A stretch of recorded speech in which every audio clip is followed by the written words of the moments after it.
Hi, we are the second Eastern Standard Time group for SPCE 611 Section 804.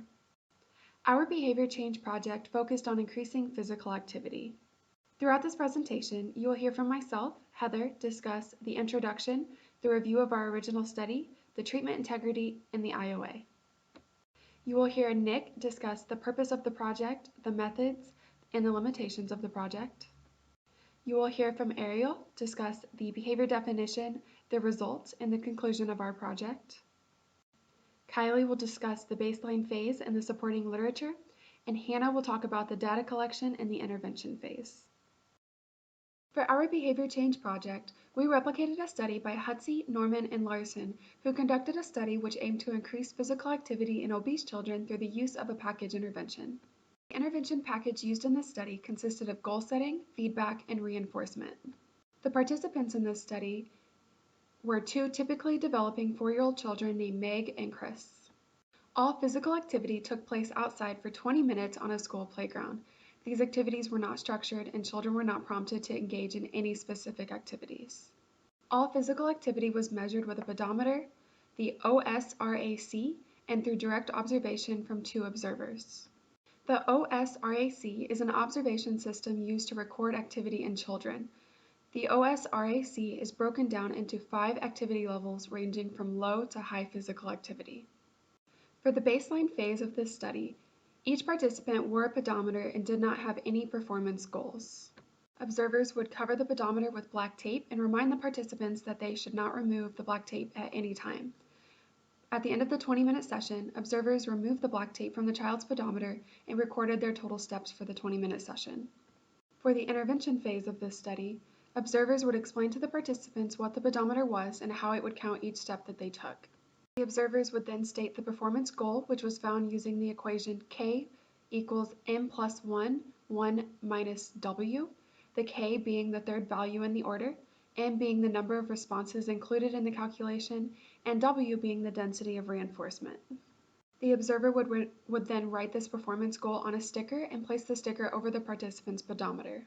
Participants were reminded to not remove the sticker at any time throughout their session.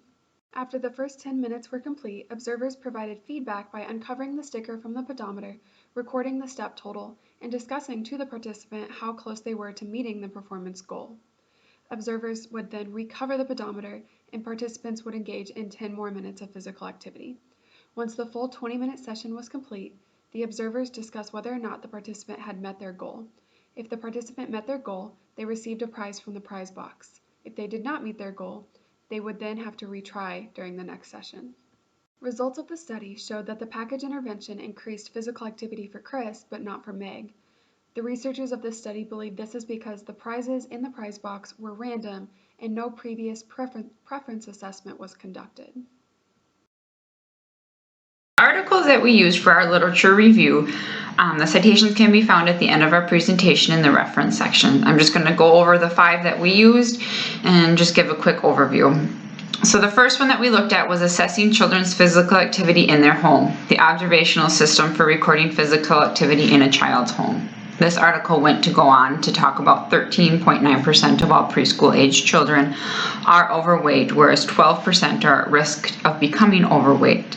It explained that most of the rates of these children come from low socioeconomic statuses, African American cultures, or Hispanic cultures. This is creating a population trend to have lower physical activity and a higher sedentary rate, such as watching TV, playing video games, not being outdoors, and being physically active. This study used to look the assessment of the observational system for recording physical activity in children and preschool. And it improved on previous observation systems by expanding categories to include information on many common indoor and outdoor activity context, social groups, topography of physical activity. This new system provides researchers with a contemporary system that can be used with customized different programs and assessments that are already established. It specifically adds contextual information to the indoor and outdoor activity to help increase the detection of more activity that's indoors your house versus outside. This could be because it looks at the different interactions and physical play between families, between pets, and it encompasses all of that within the home. This system will be useful and can be useful in future research as either a primary observational tool or as part of a multidisciplinary method of assessments for a child's physical activity. The next article that we researched quite closely was the increased physical activity through self-monitoring, goal setting, and feedback with adults. This article is very similar to the article that my group used for our replication, except we used it with children. So this article goes on to explain that 66% of adults in the United States are overweight and 33% are obese. Excess weight is a major health impact. It can create heart disease, stroke, heart attack, cancer, type 2 diabetes across all races, ethnicities, age, group, and genders.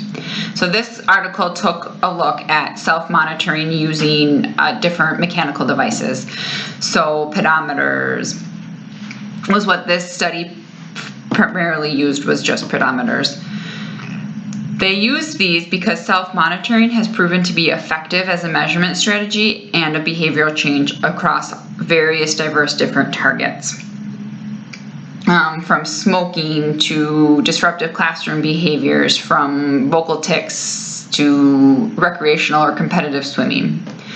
A behavior change strategy, self-monitoring effects typically are attributed to reactive association with self-monitoring and a potential hindrance for the veracity of the data, but will soon be used for an intervention. Self-monitoring procedures have been successfully employed in a number of behavioral interventions in targeting increase in physical activity. Also, this is usually used in part of a multi-component intervention. The next article that we looked at was increasing physical activity in children during school recess. So the CDC recommends that children receive or participate in 60 minutes per day of active activity that's vigorous, jogging, walking, playing sports such as soccer or basketball. So this study took a look at children using mechanical devices, about steps that are being taken with pedometers or accelerometers. Research has shown that observing and recording behaviors are accessible at increasing these steps in adults. But this article is kind of the pioneer to start to look towards using these mechanical devices with children. So this article evaluated intervention packages that consisted of goal setting, feedback, and reinforcement to the physical activity of children specifically during preschool recess. They reported a modest result of increase with one child, whereas the other child had no discernible effects of the treatment. This current study used a Fitbit pedometer for each of the participants, and they were recorded step totals for both at the same time. These steps were counted within 20-minute period of an unstructured recess. The fourth article that we reviewed was the recommendations for growth monitoring and prevention and management of overweight and obesity in youth and primary care. Now this article is based in Canada from the years of 2009 through 2011 is when the study was really done, with ages of children from 5 to 11. They found that 32% are overweight, 20 are obese, and 12 are morbidly obese. And this is more prevalence, about 50% more in males than it is in females. The focus was to find a screening tool to help be used to prevent obesity at a routine doctor check. They conducted this task force for this called GRADE, the Grading Recommendation Assessment Development and Evaluation. The primary measurement used to see if this assessment was successful was to use the child's BMI and then look more closely at their CDC blood panel to see if any of those levels increased or decreased appropriately. This was a high-intensity program that lasted from 3 months to 3 years in length, but it did find that it was the most successful and effective when implemented in a school setting that created more boundaries and more restrictions with the child than versus the natural in-home environment. The last research article that we looked at was the effects of goal setting on group performance, which was a meta-analysis. This was based off of GST goal setting theory. And this article takes GST and the research, the effects that it has versus group settings versus individually. Prior to this, that was primarily used for just individual group goal set, not a group goal set. The meta-analysis began with 131 studies and looked closely down to 38 studies. They were coded through different ways, and they were coded specifically for difficulty, moderators, and individual goals. Through doing this meta-analysis, they found that GST has a positive and robust impact on group goals and would continue to do further research on how effective that these group goals can be versus individual goals. Again, the citations for all of our articles are at the end of our PowerPoint in the reference section. The purpose of this project was to be able to replicate the study that we chose. The goal of the original study was to be able to increase physical activity in obese children using a package intervention. The original study observed 4-year-old children, so our study is slightly different in terms of the participants, as we are all adults. However, it is a study that makes a lot of sense to observe, as it is very applicable to all of our lives. We are all at least somewhat physically active in our day-to-day lives. Physical activity is also very important to our health. And all this being said, if we were able to increase the amount of physical activity we are engaging in daily, even by just walking for 20 minutes, is definitely something feasible that most people would be able to get behind. So that's why we chose this study to try to replicate. So like I said earlier, our original study aimed to increase physical activity in obese children. So their participants that they used in that study were both typically functioning 4-year-old children. One was a male, the other was a female. All sessions that they had in their study took place in 20-minute outdoor recess periods on the same school playground. There were no structured activities for them to do, and they weren't asked to engage in any specific activity. They had numerous activities that were available for them to do, such as biking, playing with water tables, playing in a sandbox, and playing on fixed playground equipment. For our study, we had to do things a little differently. So instead of children, our group consisted of 5 adults, 4 female and 1 male. Our ages ranged between 25 and 30 years old. We all but 2 people lived in different states. 2 people were in the same city, but the rest of us were in different states. We all decided on one activity to focus on, which we chose to be walking. Each person in our group ended up walking outside during each of their 20-minute sessions. There were 3 different types of pedometers that we used. 3 of which were Apple iWatch pedometers. 1 was a Samsung Health app pedometer, and the last was an Avia pedometer. Due to monetary reasons and time constraints, though, we simply just made this one of our limitations to the study, rather than making sure every pedometer was the exact same. So that's it for our methods. I am going to give the definition of what a step is. And a step is defined as standing in an upright position with feet placed on the ground and bending the left or right hip, knee, and ankle in a forwards, backwards, up, or down fashion, that results in the left or right foot being propelled forwards, backwards, up, or down, and making contact with the ground for any amount of time in a new spot, and to move the whole body either forward, backwards, up, or down to that new spot as a result. Examples include moving one foot in front of the body, striking it to a new point on the ground, and moving the rest of the body to that point of contact.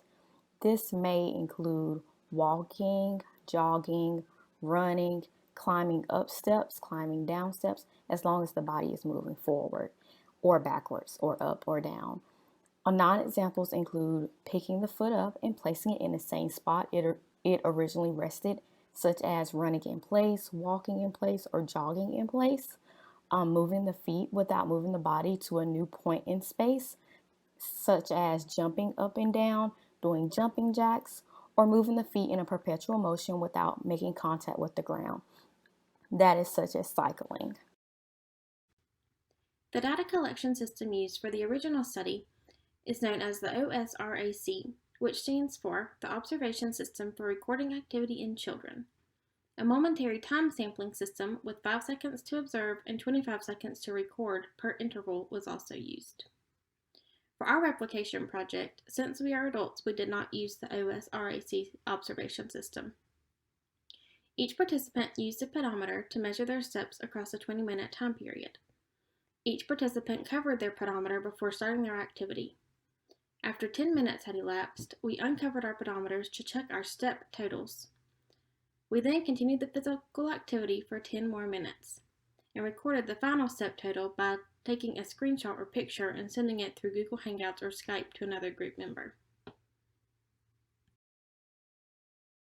For the baseline section of our study, we used a pedometer, a timer, some black tape, and a baseline log.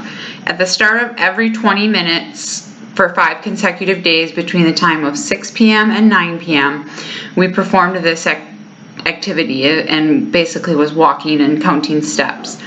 So we started the 20-minute timer prior with our pedometer set up that would be on our wrist or our waist with a piece of black tape over the screen. The black tape was there to ensure us that we couldn't peek at our numbers to try and influence more steps because we wanted a true baseline goal.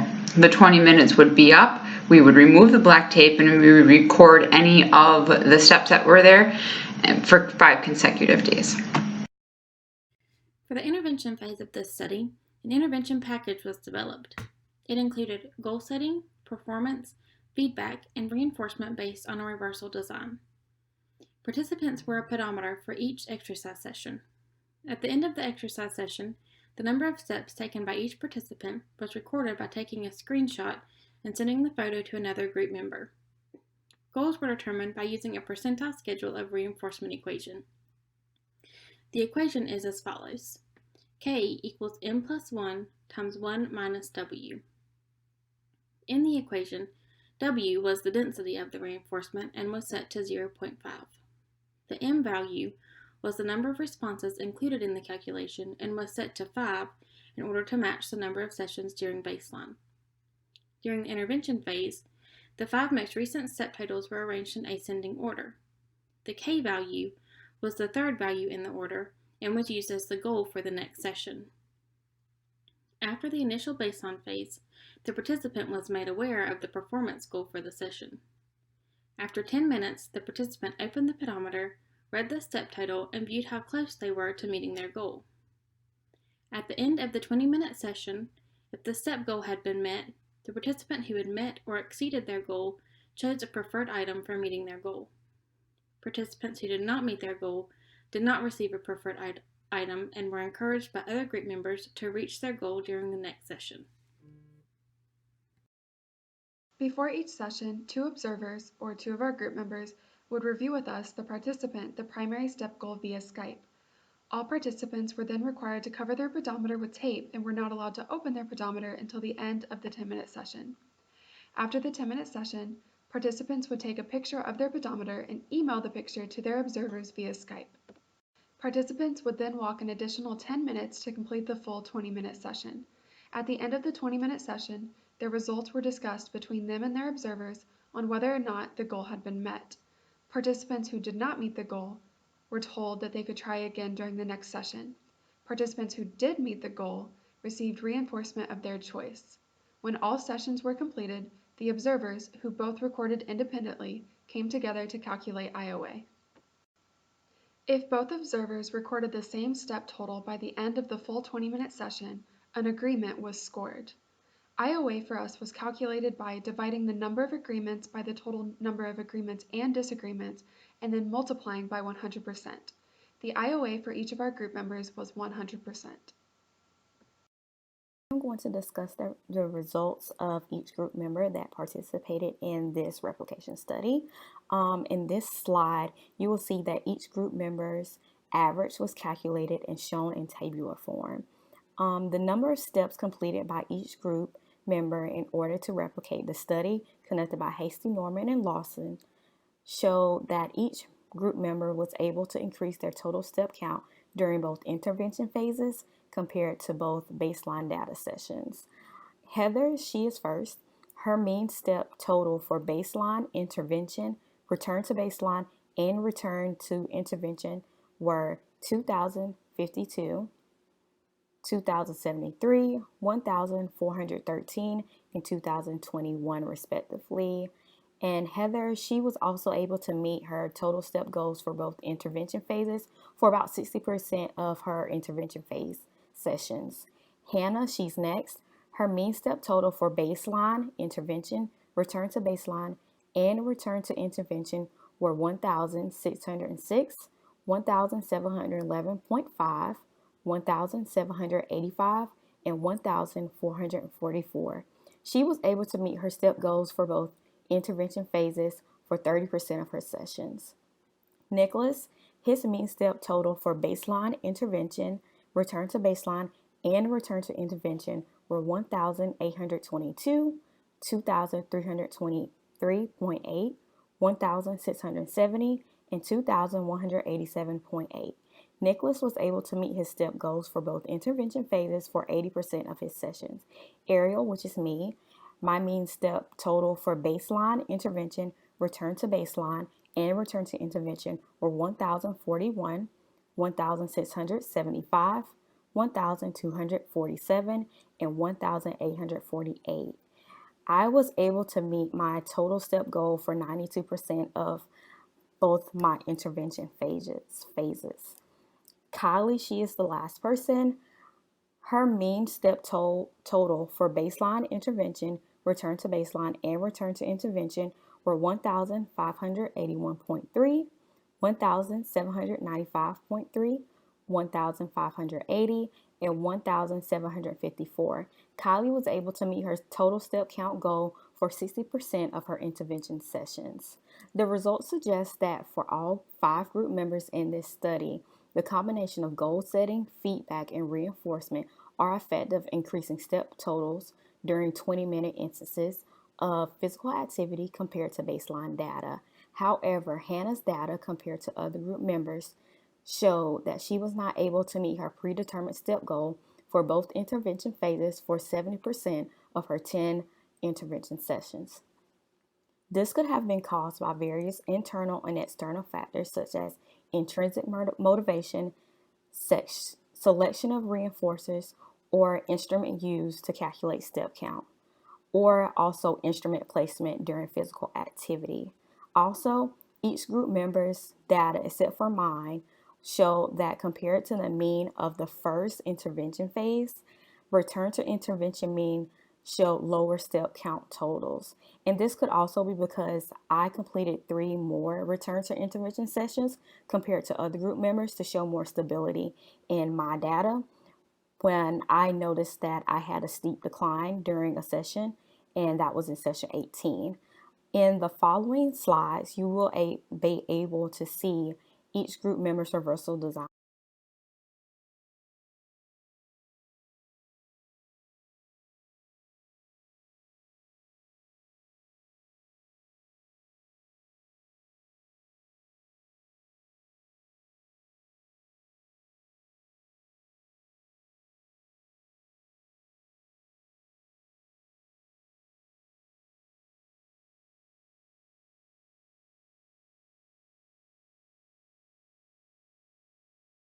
Right now, I'm going to discuss the conclusion of our replication project.